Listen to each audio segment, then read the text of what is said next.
Shalom, Bapak Ibu Saudara. Kita meneruskan studi kita kristalisasi masih kitab Bilangan. Kali ini kita ambil tema mengenai Yosua yang menggantikan Musa, ya, ada di dalam Bilangan pasal 27. Tentu kita tidak akan baca seluruhnya. Ceritanya begini, bahwa Tuhan berfirman kepada Musa ayat 12, naiklah ke gunung Abarim ini dan pandanglah negeri yang kuberikan kepada orang Israel.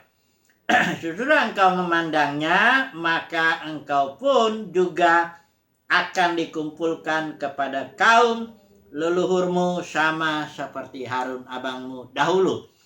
Karena pada waktu perbantahan umat itu di padang gurun Sin, kamu berdua telah memberontak terhadap titahku untuk menyatakan kekudusanku di depan mata mereka dengan air itu.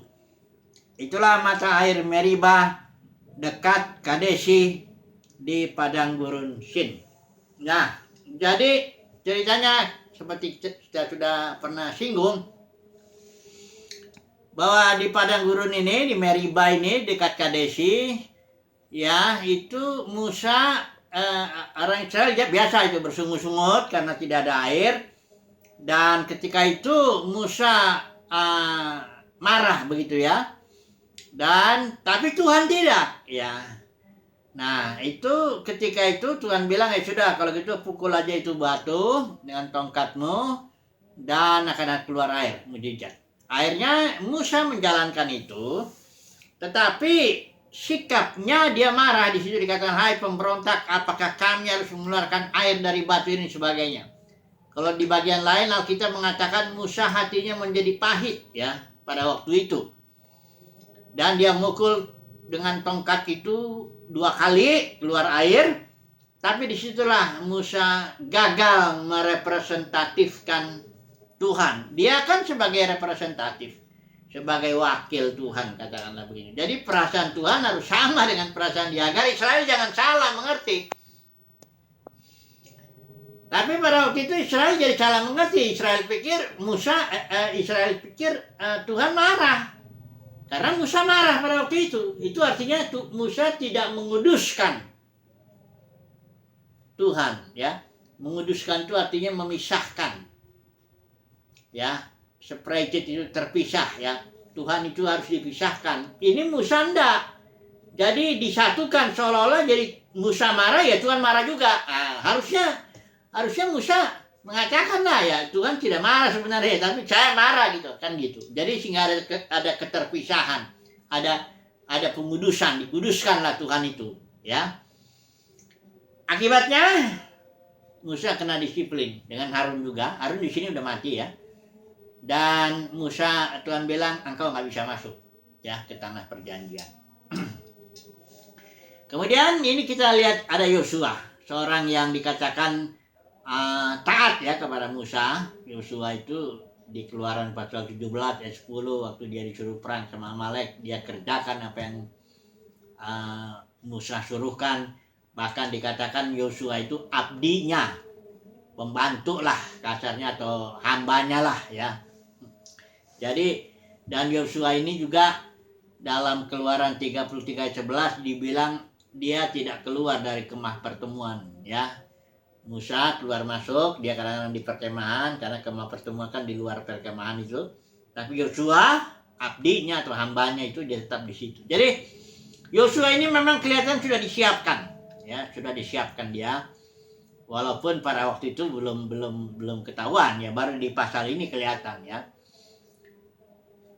Dan juga dalam kasus Kadesi Barnea itu, Yosua juga dengan Kaleb itu menunjukkan sikap dia mengikut Tuhan dengan sungguh-sungguh. Jadi memang Yosua ini sudah apalah, ya. Kemudian tapi di pasal 27 inilah barulah Tuhan memberi perintah, ya. Karena Musa berdoa di sini. Dikatakan biarlah Tuhan Allah, ya, dikatakan di sini, dari roh segala makhluk mengangkat atas umat ini seorang yang mengepalai mereka waktu keluar dan masuk, dan membawa mereka keluar dan masuk, supaya umat Tuhan jangan hendaknya seperti domba-domba yang tidak mempunyai gembala. Di sini Musa berdoa dan langsung Tuhan berfirman kepada Musa, ambillah Yosua bin Nun, ya, seorang yang penuh roh, letakkanlah tanganmu atasnya. Jadi penggantian ini memang betul-betul pengaturan Tuhan lah ya. Jadi Musa ini ya artinya dengan Yosua sudah sejak mudanya, bahkan dikatakan Yosua itu sejak mudanya memang sudah menjadi abdi Musa. Dia bukan orang-orang yang tiba-tiba datang dalam tim Musa, lingkaran Musa, enggak begitu. Dia memang orang yang sudah dari mudanya udah bersama dengan Musa. Nah, apa yang kita bisa ambil ya, poin-poin dari sini yang bisa kita ambil. Kita melihat dulu bahwa yang pertama ya, poin pertama ini bahwa dalam pelayanan ya, dalam pelayanan karena tugas Musa ini kan berat ini, membawa Israel dari Mesir ke Kanaan. Dalam pelayanan itu ada dua hal yang sangat penting. Pertama, tim yang menyertai kita lah, ya, tim pelayan lah. Ini di sini kasusnya waktu itu Musa kan nggak kuat menjalani itu tugas itu. Dan Jitro memberi nasihat dan toh juga Musa stres juga, nggak bisa juga. Akhirnya Tuhan kasih jalan keluar dengan bangkitkan 70 tua-tua ya. Dan diambillah sebagian roh dari Musa, masukkan ke yang 70 ini. Jadi intinya tim pelayan itu haruslah satu roh, istilahnya begitulah ya. Satu roh ya, kalau enggak berat juga ya. Malah yang jadi beban nanti ya. Karena melayani itu ya harus saling pikul-memikul lah, saling ini, jangan ada saling tusuk-menusuk malahan. Ya, jadi Musa ini timnya udah bagus. Ya, memang dalam hal ini Musa berhasil lah ya, walaupun dia sendiri gagal mencapai atau kena disiplin Tuhan dan tidak masuk ke tanah perjanjian. Tapi dalam dua poin ini dia berhasil. Dia punya tim yang bagus lah, 70 orang tua-tua, karena itu merupakan solusi dari Tuhan ya. Yang satu roh dengan dia, itu satu. Yang kedua, Musa ini punya pengganti atau sudah menyiapkan, mungkin nggak menyiapkan, tapi dia punyalah orang yang memang sangat cocok dan dipilih Tuhan untuk menggantikan dia ya. Jadi kepemimpinan Musa ini dalam hal ini, karena ini kita bicara kepemimpinan sebenarnya ini, dua poin ini Musa berhasil lah. Pertama, dia punya tim yang satu roh. Yang kedua, dia punya pengganti yang direstui Tuhan lah ya. Pengganti yang direstui, yang dipilih Tuhan, diurapi, ya, yaitu Yosua. Nah sekarang kita coba dulu membandingkan dengan Yosua sendiri, ya. Apakah Yosua punya tim yang bagus? Tentu dia punya. Yosua punya angkatan yang bagus itu, Yosua, Kaleb, Eleazar, dan para tua-tua di zaman dia. Sedemikian mantap tim ini, sehingga ketika perang itu nanti kita lihat ya, kita baca aja sebentar ini ya, Yosua 21 ayat 45. Ini zaman, kalau menurut saya, ini zaman Israel mengalami zaman kemasan lah, katakan gitu. Karena dikatakan di dalam Yosua 21, ini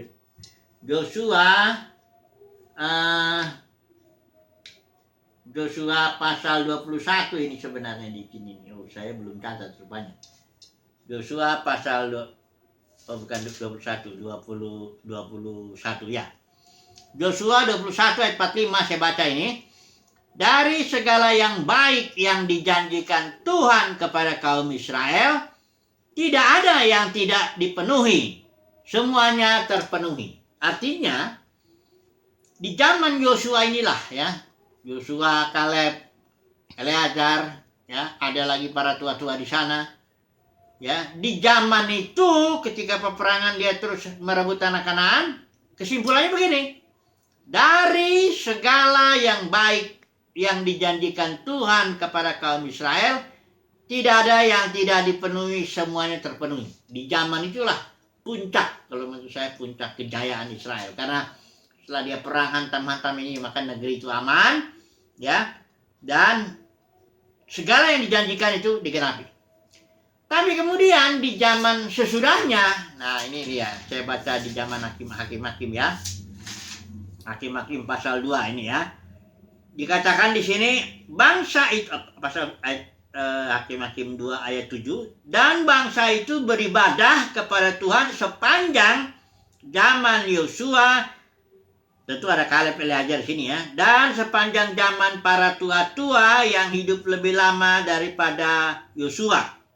Ya, ayat 10. Setelah seluruh angkatan itu dikumpulkan, maksudnya angkatan Yosua ini semua kepada nenek moyangnya, bangkitlah sesudah mereka itu angkatan yang lain yang tidak mengenal Tuhan ataupun perbuatan yang dilakukannya bagi orang Israel. Yosua tidak memiliki pengganti, katakanlah suatu pemimpin yang menggantikan dia. Ya, disinilah di zaman Hakim-Hakim ini zaman yang paling parah ini Israel ini.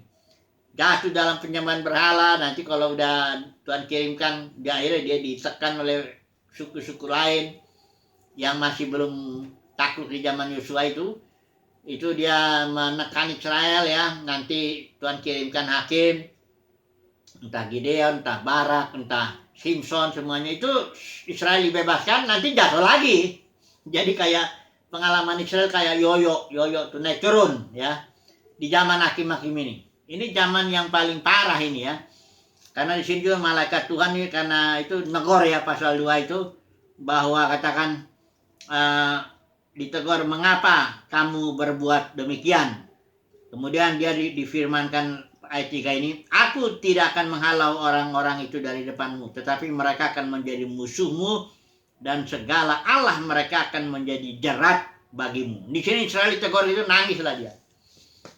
Tapi begitu, kalau dia udah dibebaskan Israel, selama hakim itu masih hidup, ya dia ikut Tuhan. Nanti hakim mati, satu lagi penyembahan berhala, terus berulang-ulang begitu ya.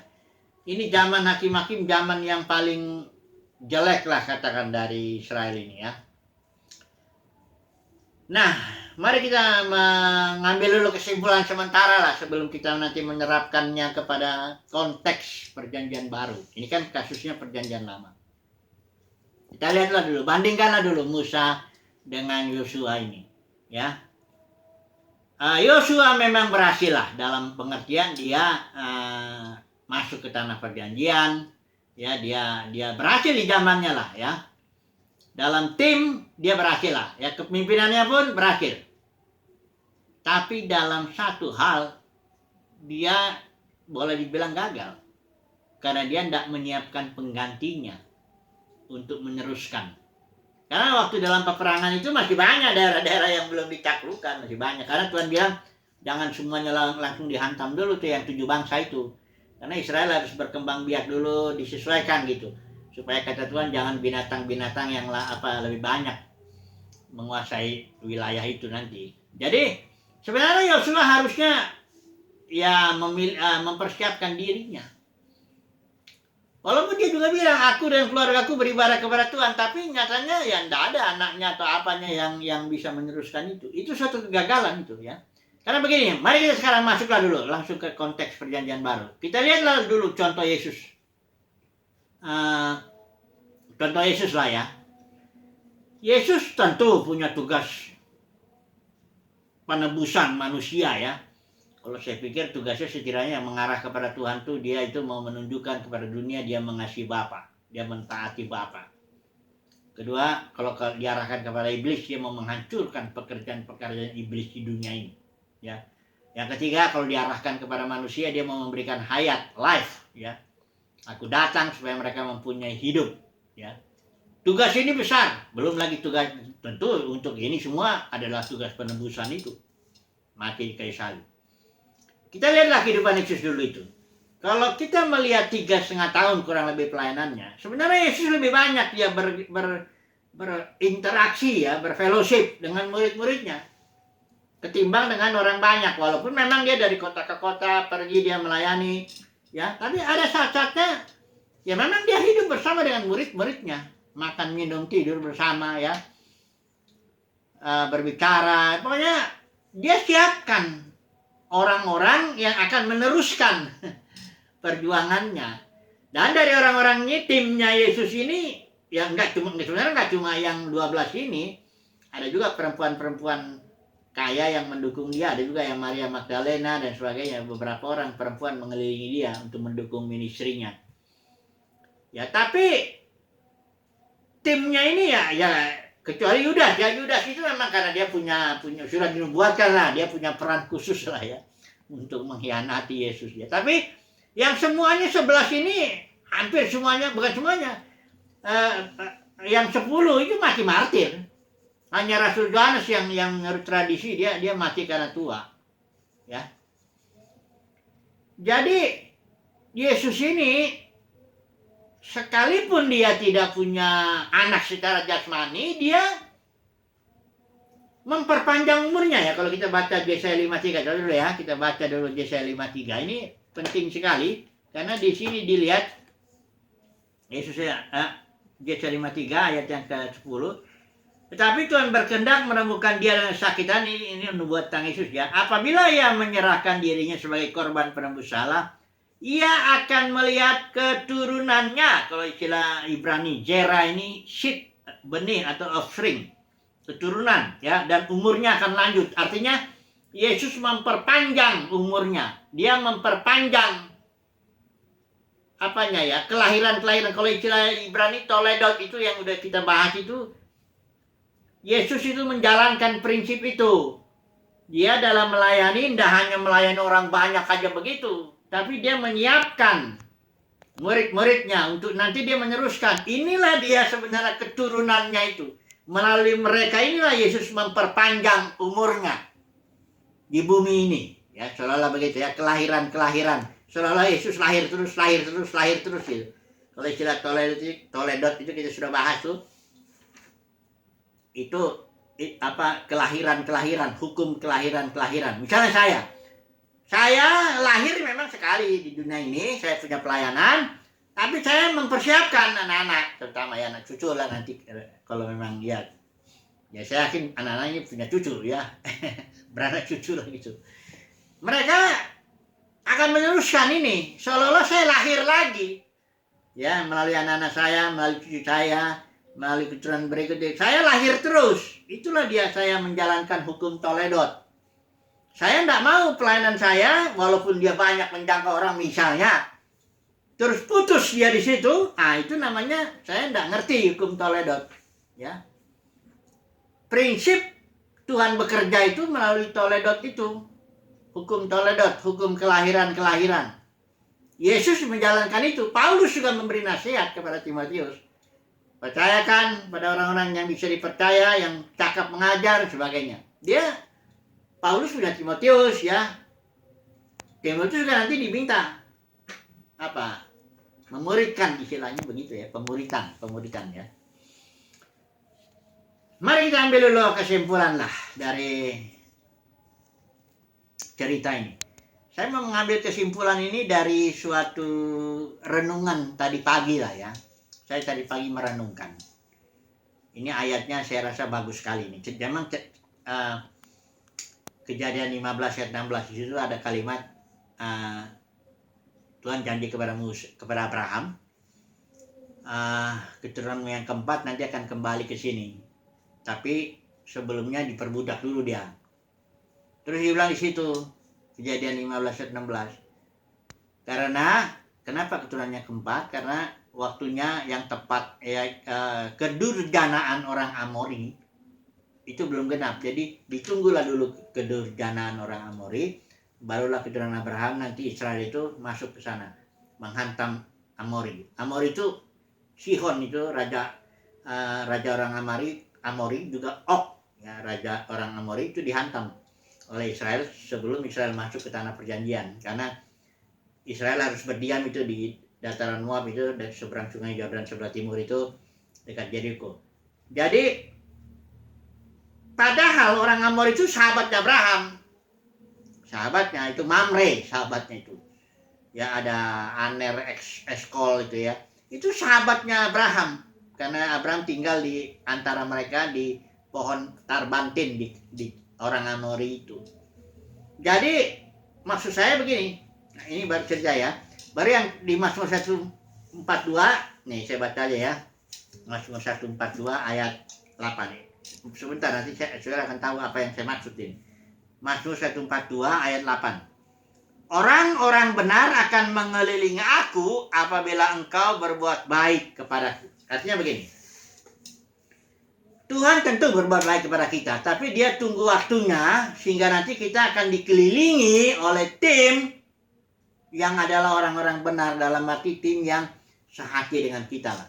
Tim yang akan meneruskan perjuangan kita. Bahkan akan menggantikan, akan menjadi pengganti kita untuk meneruskan perjuangan kita, ya. Nah, tapi ada waktunya Tuhan melakukan itu. Kayak inilah kasusnya, kayak Israel, kayak Abraham. Karena Abraham ini rupanya bergaul dia dengan orang Amori, itu sahabatnya. Waktu dia menyerang yang Amalek yang mengambil Lot itu ya, Amalek siapa ya? Itu Abraham berteman dengan Mamre, Anel, Eskol atau siapa itu namanya itu. Tapi orang Amori lah. Abraham bersahabat dengan mereka dan berperang bersama dengan mereka untuk menghantam musuh-musuh yang menghantam Lot itu. Nah, tapi ketika ada saatnya memang orang-orang yang dekat dengan kita yang tadinya ini itu sebenarnya bukan tim kita. Mudah-mudahan saya mengerti lah. Pendeknya gini, ada saatnya di mana ketika Tuhan berbuat baik kepada kita, maka kita akan dikelilingi oleh orang-orang yang memang orang-orang benar, dalam arti akan meneruskan perjuangan kita. Kita nggak akan dikelilingi oleh orang-orang yang mengekor, dalam arti yang malah merugikan. Karena saya pernah dengar juga ada seorang itu yang pelayanannya bagus, tapi dia dikelilingi oleh pengekor-pengekor. Ini contohnya ada orang bilang William Branham, atau ada seorang yang ada pelayanannya luar biasa. Tapi ada pengekor-pengekor yang merusak, ya mengambil keuntungan ya atas dia gitu loh. Akhirnya dia bukannya pelayanannya bukan tambah benar, malah tambah merosot. Nah ini, yang begini nih, pengekor-pengekor ini, saudaraku, Alkitab bilang kalau Tuhan berbuat baik kepada kita, pada saatnya nanti, itu pengekor-pengekor itu apa orang yang merugikan itu tidak ada. Kita akan dikelilingi oleh orang-orang benar. Dalam arti kita memiliki tim yang baik, yang satu roh, kita juga memiliki penerus. Ya. Ini yang harus kita pikirkan dalam pelayanan itu, jangan hanya melayani, tapi kita harus memikirkan tim kita. Kita harus punya tim, kita harus punya pengganti. Nah, gitulah kira-kira ya. Jadi ini pelajaran lah ya untuk kita. Semoga dalam pelayanan ini kita memiliki tim yang satu roh, itu satu hal. Kedua, kita juga punya pengganti yang akan meneruskan pelayanan kita, sehingga kita menjalani hukum Toledot. Kita lahir terus sebenarnya melalui anak cucu rohani kita lah. Kalau kita nggak punya anak jasmani, ya kayak Watchman ini nggak punya anak jasmani yang sering saya sebut itu ya.